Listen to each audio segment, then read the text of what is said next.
Veteran Salute is sponsored by the Devon James Injury Lawyers.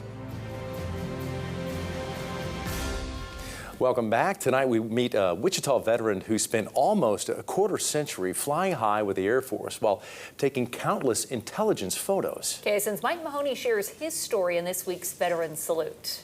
Bogart is a native of Pitcher, Oklahoma, who migrated to Wichita and graduated from West High in 1965. He joined the Air Force after getting drafted and through his training discovered what would become a lifelong passion. I didn't know a thing about photography, nothing. Mom gave me a Kodak Brownie when I was about 10 years old, and I don't think I shot 3 rolls of film through it.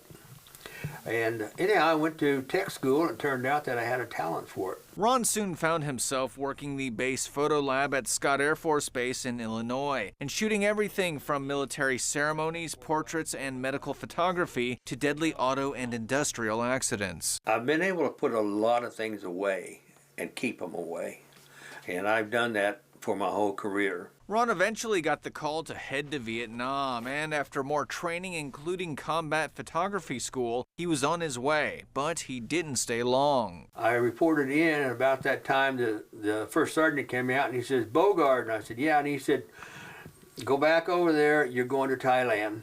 We need aerial photographers in Thailand." Ron says he didn't mind the safer assignment where he continued to shoot photos from the air as well as some impressive ones from the ground. I was there for President Johnson when he came.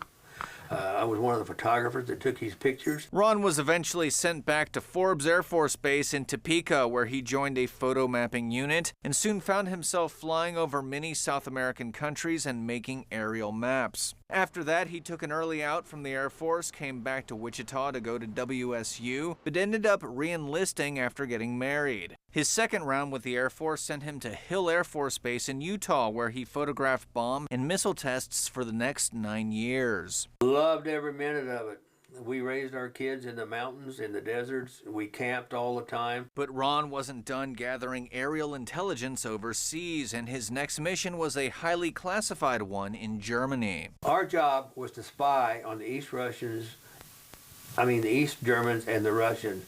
We flew into the Berlin corridor, flew around the Berlin Circle, and then would fly out. Ron spent 4 years taking photos around the Berlin Wall and was eventually sent back to South Carolina. But when another overseas assignment popped up, Ron's wife had something to say. The time came, we got an assignment to Panama, and Brenda put her foot down, and I'm in Wichita. Here for you, Mike Mahoney, KSN News 3.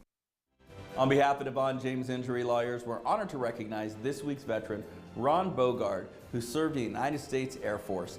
Thank you so much for your service, and we appreciate your 21 years, and we want to give you a check for $500. Thank you. Thank you. Veteran Salute is sponsored by the Devon James Injury Lawyers.